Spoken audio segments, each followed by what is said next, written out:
You're listening to the Dr. Geo Prostate Podcast, where real talk meets real science to help men take charge of their prostate health and overall well being. On today's episode, Dr. Geo tackles one of the most confusing and most talked about topics in the world of prostate cancer: diet. Yes, diet. With so much conflicting information online, from the carnivore craze to plant based preaching, it's hard to know what's actually best. Dr. Geo cuts through the noise with insights drawn from over 30 years of research, clinical experience, and personal observation.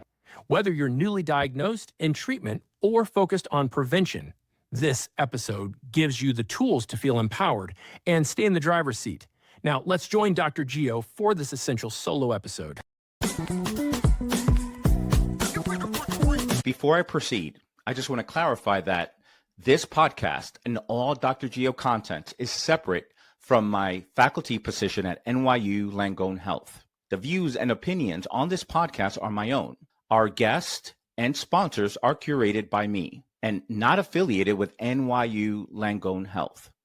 Sponsors are a way for us to provide high quality information at no cost to you so that you can take better charge of your prostate health, testosterone, and erectile function, and also how to live better with age. Welcome to the Dr. Geo Prostate Podcast. I'm your host, Dr. Geo, where it is my intention, my goal, my passion to help you optimize your prostate health, which may have positive benefits to the rest of your health, even after prostate cancer treatment, diagnosis, and improve your prognosis after such a diagnosis. Today's conversation is just me here with you because there is so much confusion as it relates to diet and prostate cancer. And I think that, I don't know if it's done intentional because, as I always call, the diet wars exist where the certain group, the carnivore group versus the plant-based group versus the vegans, and it's always, no, this diet is the best and so forth. And people write books and a lot of influencers, of course, on the topic all over the internet. And I think it's just, induces more confusion. And with my work, as it relates to prostate health and all things prostate, including whatever, testosterone and things like that, I want to clarify things more, right? I want to make things easier for you to get empowered and implement in your day-to-day. Now, I've done diet work at some degree for over 30 years. I remember about 95 or so, where I got into the health movement, right? I was a couple of years out of college and I was like, well, I think I want to be a doctor, but I don't want to be a conventional doctor. I think I want to be a natural doctor, no internet at the time to look things up. And lo and behold, we found naturopathic medicine. And then I became a naturopathic doctor. So I've been reading health books for a long time. And then of course, reading endless amounts of scientific papers to kind of bring it all together. And the third thing I've done is actually see what works. I've worked in restaurants for about 13 years early on. That's how I got through school.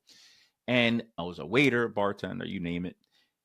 And I always observed people and had conversations with people on their relationship with food, how they eat, why they eat that way. And even people who I was like, wow, this family looks pretty healthy.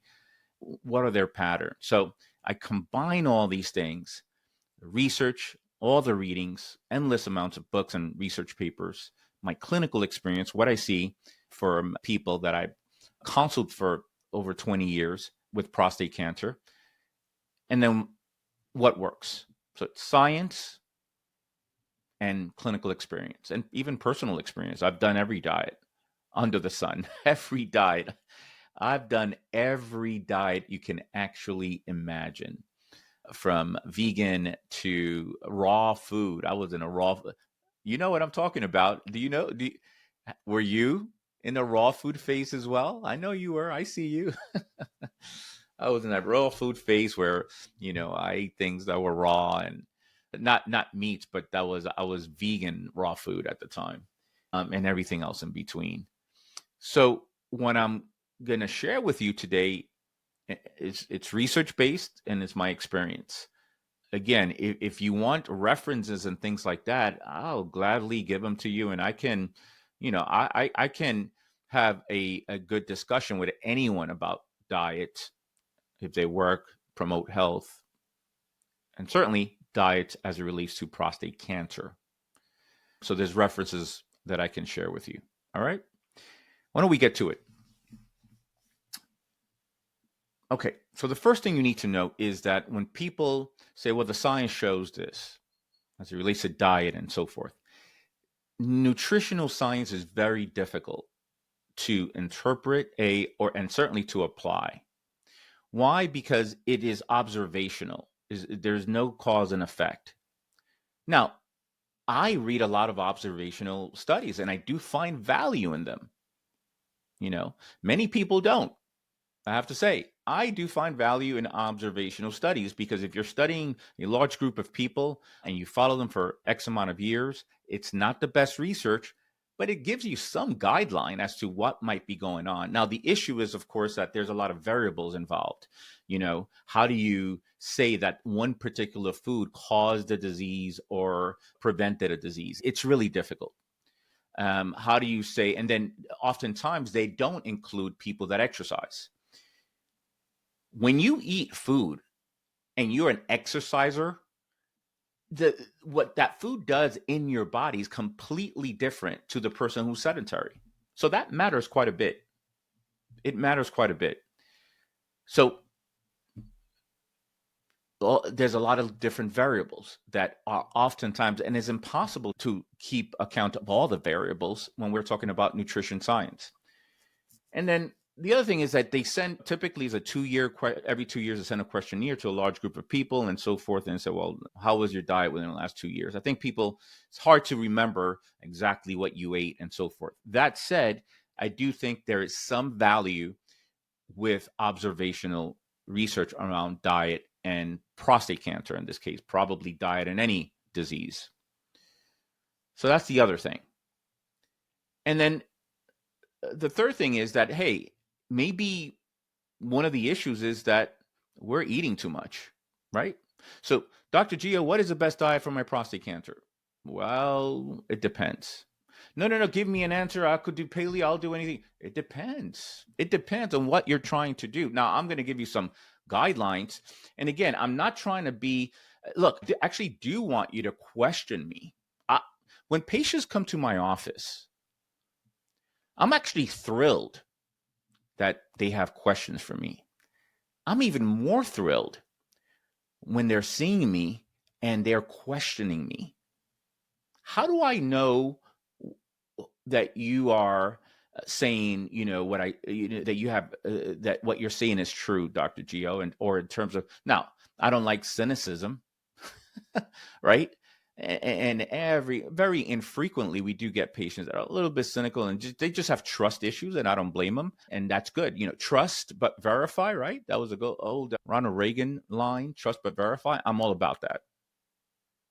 So I'm not trying to be the guru in diet, though I think know quite a bit about it.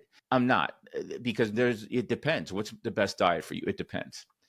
So I'm going to break this down for you in terms of what to do in a very simple. I'm going to use very simple language, and hopefully language and information that you can apply right away. Because at the end of the day, I think for the person who's trying to prevent prostate cancer, a person who has prostate cancer, whether it's someone on active surveillance or they were just treated for the disease and they're trying to prevent a recurrence, or someone with more advanced disease that are on heavy-duty medications and pharmaceuticals, androgen deprivation therapy, et cetera, even chemo, I do believe that there is a lot of benefit from dietary approaches that similar to what I'm going to mention today. And I do believe in the empowerment of the patient.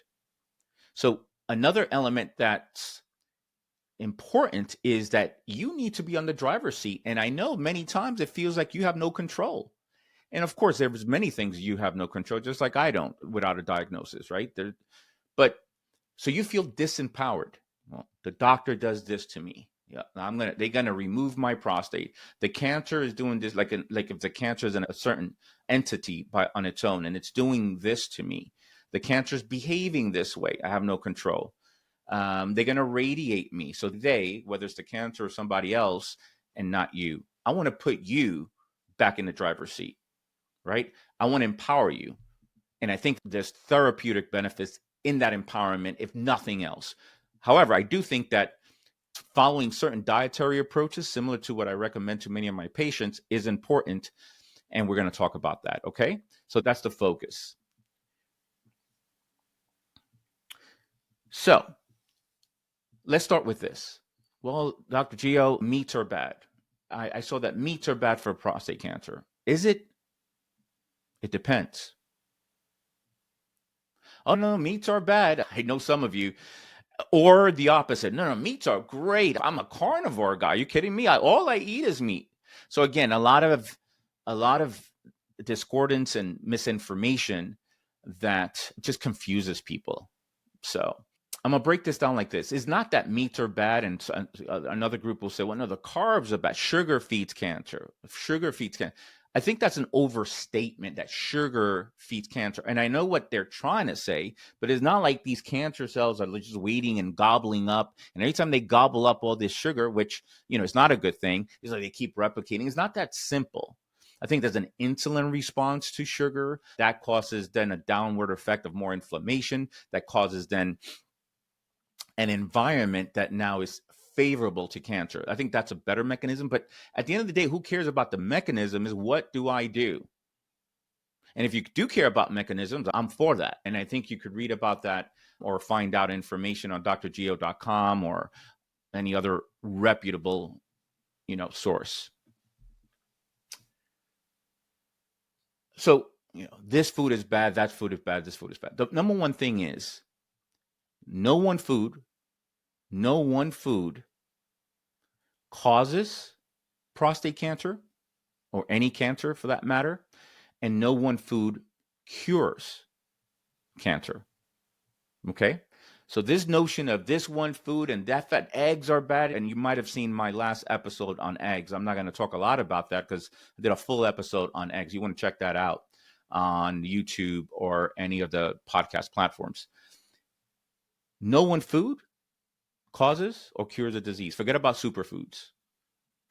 Right? These are all marketing words. No, this food is a super. I remember goji berries. Those are the superfoods. Go eat as many goji berries. There are no superfoods. Okay? There's a pattern of eating. There's an accumulation of maybe too much eating of one thing versus another. We're going to get to that. But there's no one food cures or treat or causes cancer.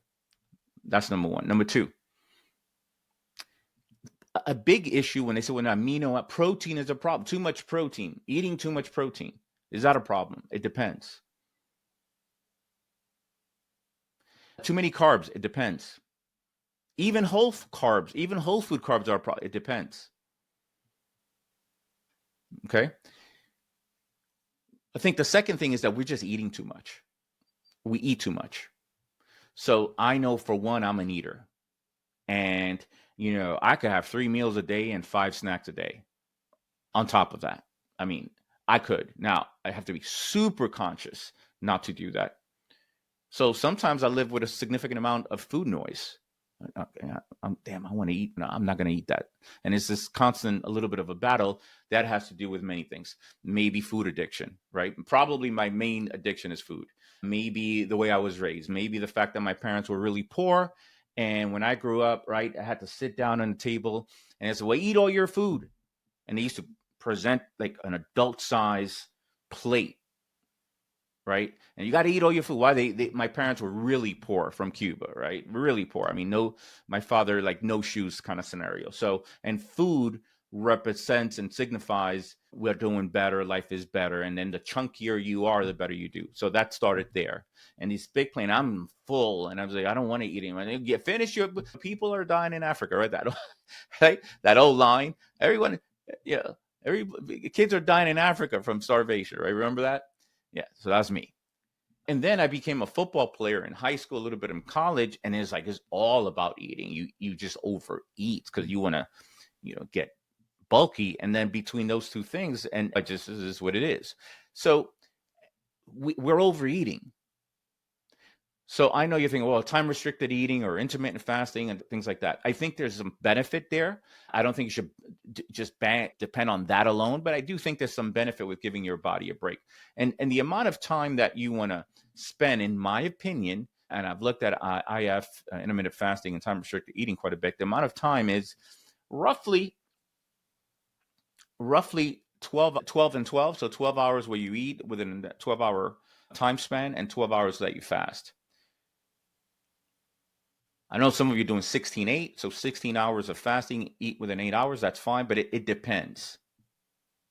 Okay, what does it depend on? Well, some of you may need a little bit more protein, and you can only get but so much protein if you kind of reduce the window of time that you're eating, right? So in people that need more protein, I think 12-12 is perfect. 12 hours of fasting, you have 3 meals, and hopefully you get enough protein within those 3 meals. Who are those people that might need more protein? I think people, just certainly men over the age of 60, and certainly men on androgen deprivation therapy, because we're trying to keep muscle at all costs. Now, there's a variety of ways of doing that. Obviously, weight-resistant training. So if you don't have testosterone, you need weight-resistant training 3 times a week, and then some protein. How much protein? I know that you've heard over and over again, other podcasts and things. Well, a gram per pound. I don't think a gram per pound is necessary. First of all, is it impossible? I've tried it. No way I could get 200 grams in. And I'm an eater. If I cannot get 200 grams of protein in a day, then, and it has nothing to do with discipline, because at some point, it's like, you just don't want to keep eating. And I have other things to do rather than be cooking or finding food and thinking of food. So forget about 100 grams. But I do think you need a certain amount, and you probably need about half your weight in grams per pound of protein. I think you need some. And I think if you do half your weight, like, so, if you weigh 160 pounds, maybe 80 grams of protein, and you consume that within, however many meals, that's fine. And in addition to weight-resistant training, this is not really negotiable. I know some of you are like, oh my God, I'm not a workout type. We're going to talk about that. And we have actually in a previous podcast, we also have an elite expert on the topic, Robert Newton, in our podcast. I'm not sure if it's going to be released by the time this is released, but it will be released right around this time. You got to look for that. Robert Newton, he's an exercise physiologist, an exercise oncologist from Australia. And he's done most of the research on this topic of exercise and prostate cancer specifically. So some restricted eating time span is good. Okay, so you could do 16-8, depending on your situation, or you could do 12-12, eat within 12, and then again, have 3 meals, because we want enough protein in most people. Okay, so that is calorie restrict. We all eat a little bit too much, eat a little bit less, right? A little bit less snacking, a little bit, be careful with the pantry, late at night snacking, right? Some of you are doing late at night snacking before going to sleep because it helps you go to sleep. The truth is that a little bit actually may help go to sleep, but sometimes it's not a little, it's a lot of food, and then it will interfere with your sleep, not help you go to sleep. So it depends. And there's a variety of other elements why you want to eat more at night, but you want to try to reduce the consumption of food about 3 hours before bedtime so you could have better sleep. So eat less. So first thing we talked about was that it's hard to interpret the research, but it does provide some guidelines. It does infer causality. And number 2 is, let's eat a little bit less. Number 3, how about these macronutrients when we talk about fats, carbohydrates, and protein? It depends. We're not going to talk about processed foods because we all know that ultra processed foods are a problem. So this is also not negotiable, right? In terms of ultra processed foods, simple carbohydrates, breads, pasta, cakes, junk. We're not going to talk about that. That's junk. Like, we want to minimize that. And there's rules around that too. We're going to talk about that. But macronutrients in terms of complex carbohydrates, because a lot of people are saying, well, I don't, even complex carbohydrates are too high in sugar. Let's not eat that. That's a part of the ketogenic diet movement. Protein. A lot of people don't keep protein down. because it has amino acids, glutamine. It has glutamine, and it has, all these amino acids that may promote cancer. It's not that simple. Fats are really bad for prostate. It's not that simple. So I'm going to break this down, really summarize this for you. Okay. Let's start with protein. Protein, it depends. You want good quality protein because you want to keep muscle. It's very important to retain muscle, and it's very important for you to measure your body composition as it relates to muscle, not just the scale telling you what's your weight. Muscle. So some people that need to lose weight, I mean, if you're obese, you need to lose weight, period, end of story. But for most people that say, I need to lose 5 or 10 pounds, you need to lose body fat, not just the weight, okay? So you need enough protein. Again, you need about half the grams of your weight in protein. So, and then there's 2 parts to that. Do I need to eat meat? And or can I do this in a plant-based scenario? And the answer is yes. There is no evidence to show that eating the consumption of red meat, just red meat, increases the risk of cancer or prostate cancer. Then within that, there's several other algorithms, right? Conventional meats that are, these are cows that are injected with antibiotics and they're fed soy and just their unnatural diet. That's a certain group. And so that type of meat from animals that are not well taken care of, not eating their natural diet, is not great for you. Though the evidence does not really show a link even with that. And I know you're going to say, no, there is evidence. I read the evidence. No, we're going to talk about that.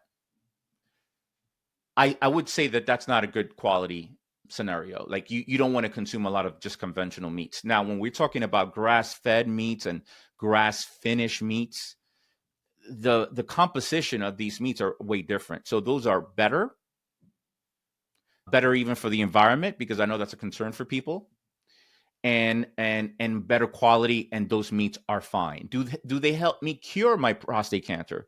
There is no one food, right? There's no one food that cures anything, and no one food that causes anything.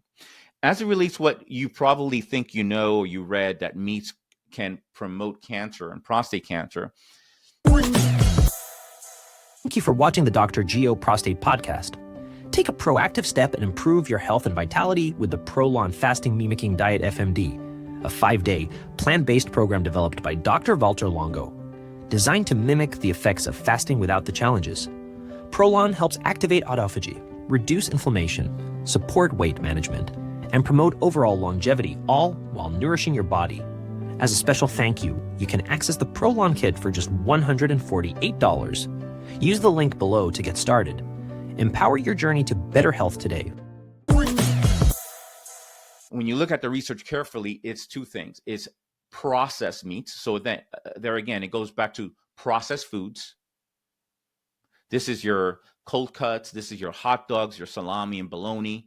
There's more of a link there. And this is when meats are cooked at very high temperatures, that is kind of charred. So that all that charring and cooking in high temperatures can induce chemicals that are procarcinogenic, hydrocyclic amines, and all kinds of chemicals that are a problem and procarcinogenic.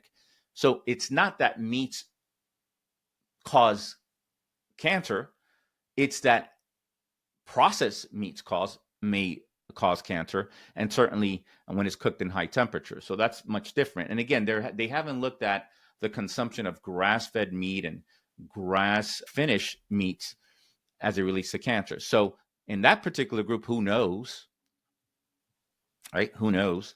But I don't think it's a problem. At best, it's probably beneficial, if not neutral. And then as it relates to cancer itself, as it relates to protein for muscle, then, it's probably good. And this goes for bison and lamb and wild game and all these things, right? Things that have higher amounts of lean protein and less sort of fat in it. We're going to talk about fat in a second. So that's the meat story. That's protein. Carbohydrates. complex carbohydrates. This is like your I don't know, things from complex carbohydrates from vegetables are great. And there are people that are anti-vegetable people. And again, it's not that everybody's wrong, is that it's sort of like an exaggeration of the truth, because there's chemicals in the vegetables that depletes the body of certain nutrients. And there's some of them are goitrogens, which is bad for your thyroid and blah, blah, blah. It sort of depends. But another element that we're trying to do is not only the consuming the minerals and vitamins from these vegetables, it's also the phytochemicals in these vegetables that are beneficial and potentially have anti-cancer benefits. So I'm into the phytochemicals, the chemical structures in these plant foods to help me fight cancer. The other component is we want to feed the healthy bacteria, or what's called the microbiota of your gut. There's a lot of research associating microbiome research as it relates to cancer. And bottom line is, healthier microbiome, the better you do. And so many of these fibers actually feed the healthy bacteria. So we want that, right? As it relates to fruits and vegetables that may be a problem, not if you steam them well, you expose them to heat. For many of them, when you go to the next party and there's like the vegetable platter, right, with the white sauce that you kind of dip, and they have broccoli, cauliflower. I don't know why they do that, because A, raw broccoli doesn't really taste good. B, raw broccoli is like hard on your stomach. So if you've ever eaten them, you're like, man, this doesn't feel right, but I'm going to eat it anyway because this is healthy for me. No, it doesn't feel right because it's very hard to digest. So you don't want the raw broccoli or the raw cauliflower. You want it steamed and soft because it breaks up all the structures and chemicals that helps you absorb it. And then it will not cause anything like any issues at all of absorption of minerals. Or if it does, is a minimal amount. The benefits outweigh the risk by far. Okay. So back to carbohydrates, complex carbohydrates. I think so. That's things like whole grains is good. The issue with whole grains, as it relates, let's say, with rice, is a little bit tricky because a lot of it relates to the production of food. For example, brown rice, which has fiber and B vitamins and things, it's studies have shown that it's also high in arsenic because of the soil. So not all brown rice is high in arsenic, but most of it seems like it is. So, oh God, just when I thought I had it right, I'm eating all this brown rice because I know white rice is bad for me. So I'm eating all this brown rice. And now, Dr. Gio, Dr. Gio, I thought you're going to bring clarity. Now you're confusing me. Okay, I have to tell you what it is. I can't just create a story around it and just for the sake of creating a story. What you do with that is that there is some brown rice that's actually good for you and don't have a lot of arsenic. I believe a company I have no relationship with is Lundenberg, if I pronounced that correctly. It's in health food stores and it's organic and things like that. Is really good and very low in arsenic or none at all. But what happens is when you take the brown rice that's high in arsenic and then you process it, and I said processed food is no good. Well, 99% is not good, but maybe, I don't know, 1%, because when you process that food, you're processing out the arsenic or whatever chemicals are in it, but then you only have the starch, the white starch, and there's no nutrients there. That doesn't mean you don't eat white rice ever. You can have some white rice, just a small amount, because again, it's only starch, and you want more than that. So, and by the way, okay, my apologies as a proud Cuban American. I love rice and beans, so I think rice and beans should be a staple, national staple on what to eat. But that is a bias. That is a bias. But that said, beans, for example, are excellent source of protein, and is a good source of protein. Maybe not excellent, because we're looking for essential amino acids. So it's a good source of protein. They also have some starch, and they also seem to have beneficial effects of the microbiota, the microbiome of the gut. Okay. And I'm going to do a little bouncing around, so bear with me. This is from the top of my head, because people say, well, aren't you putting together a outline of what you're going to talk about? I've been putting together an outline what I'm going to talk about for 25 years. So no, But there's a little bouncing going on, but stay with me, all right? Because I'm going to bring it all together for you. With the protein element, you want to know, okay, so what's a good source of protein? Salmon, particularly salmon from fish, it's excellent and is a good source of protein. Studies have actually shown that it has anti-prostate cancer effect. Again, association, not causation. No one food cures cancer. But if you have to go with my go-to protein, it would be salmon, especially salmon. How about other fish? Maybe salmon is a lot of research around salmon. And so I would if you want the best protein source, in my opinion, is salmon. And that's based on a lot of research. Again, don't overcook it and don't cook it in high heat. Okay. So carbs, that's the deal. Ultra processed carbs, they're out, or you minimize it. And then complex carbs, be careful with brown rice. But complex carbs, a lot of vegetables. Eat the vegetables. Fruits are fine. So many of you are not even eating fruits because it can increase your blood sugar and things like that. Fruits are fine. I mean, the thing is that if you're never going to eat 10 oranges in one sitting anyway. But if you make orange juice and use and squeeze 10 oranges to make a glass of orange juice, then the concentration of sugar in that juice is high. So the juice versus the actual fruit, those are two different things. So I don't think there's a lot of issues with fruits. Yeah, I mean, if your banana is ultra ripe, it's all sugar because it's so ripe. So maybe there's an issue there. But overall, there's not a lot of issues, and not a lot of issues with watermelon. Watermelon actually has lycopene, and if it's true that lycopene has some protective value for prostate cancer, then watermelon it's fine. And high glycemic index, forget about that. But I'll tell you this, keep exercising and moving your body quite a bit, because a lot of what happens to the food you eat in your body has to do with the amount of movement and with the amount of intensity that you move your body. Okay.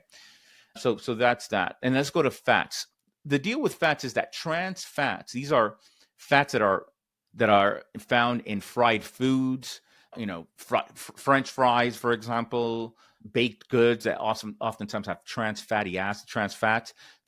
So you want to stay away from trans fats. These are oils that are heated at high levels, and then it changes the molecular structure where now it causes more harm than good. So that's that. Saturated fats, it sort of depends. You don't want to eat too much anyway, or too much of any one thing, and keep your protein at a certain level. But saturated fats, if it's not too much, it might be fine. So where would you find saturated fats? I don't know, coconut oil. I know that some people cook with coconut oil, just a little bit, just kind of, not to stick in the pan. It has a high heat index, so you can cook coconut oil at relative high heat, not cause all these fumes and things. So some saturated fat from natural food that is unprocessed, whole foods, it's perfectly fine. Is it beneficial? I don't know. Like, again, no one macronutrient is beneficial. But so that's saturated fats. And there's many types of saturated fats. We're not going to go into those details. The bottom line is that if it's saturated fats from whole foods, then you should be fine. Then there's omega-3 fatty acids. Those are polyunsaturated fats, and omega-3 fatty acids are beneficial. There you go. So that there's omega-3 fatty acids in salmon. You should be taking fish oils, I think. I think fish oils are an excellent thing to take. And in some foods, right? Flax seeds and things like that, vegetarian foods, vegan foods you can find some omega-3 fatty acids. And then there's the monounsaturated fatty acids like avocados and avocado oil and olive oil and things like that, which are good. Once again, and I'm sorry for being so repetitive, but I think this is a very important point. Overeating is an issue. Overeating is an issue. So if we keep the calorie count not overly high, and there's a lot of calories in fats, so that's the other thing. So that's why you want to keep that down, because the calorie count should be, and I don't want you to count calories, so we're not going there. I'm not going to go there. Again, some form of intermittent fasting or time restricted eating, mindfulness around food, and so forth is perfectly fine. I am a fan of fasting mimicking diet. I do that. I think it's important to do 1 week a month, 1 week a quarter, depending on what you're trying to accomplish. This is, I think that fasting mimicking diet has many benefits, of which we have spoken about, particularly with Dr. Walter Longo in the past. And then again, that keeps the body with a low calorie count, low enough that I think there's some benefits, and perhaps even some anti-cancer benefits in that. Lastly,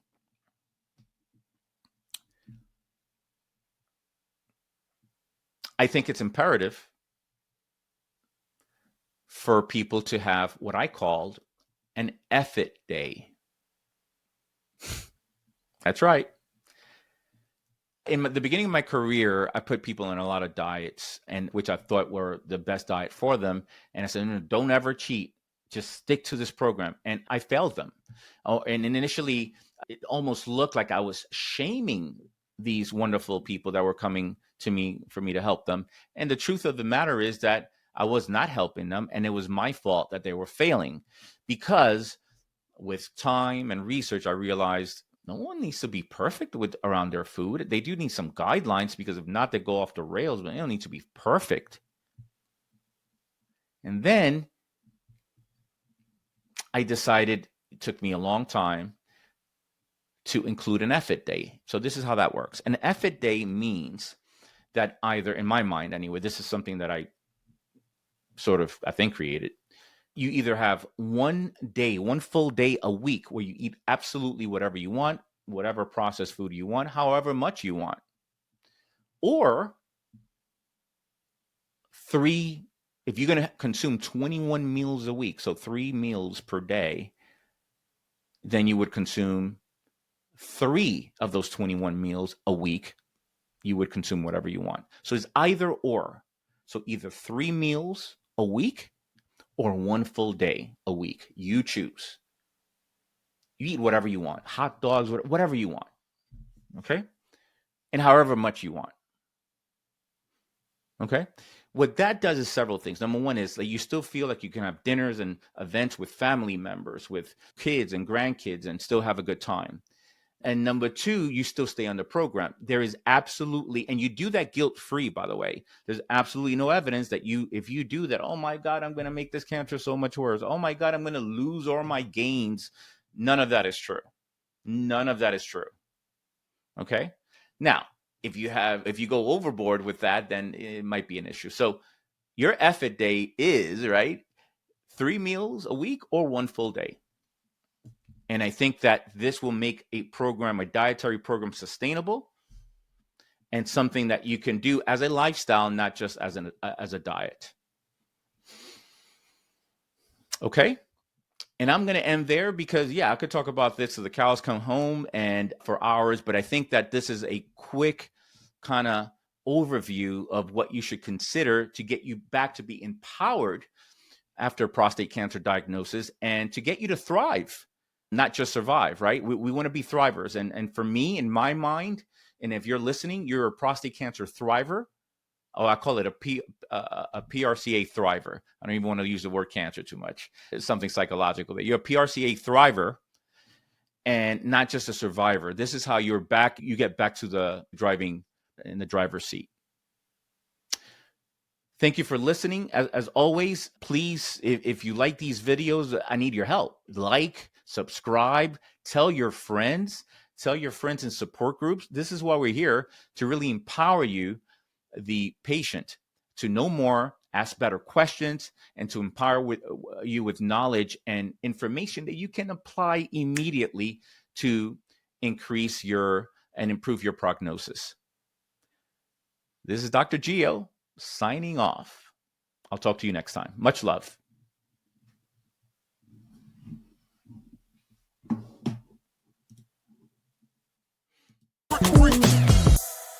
Thanks for tuning in to this week's episode of the Dr. Gio podcast.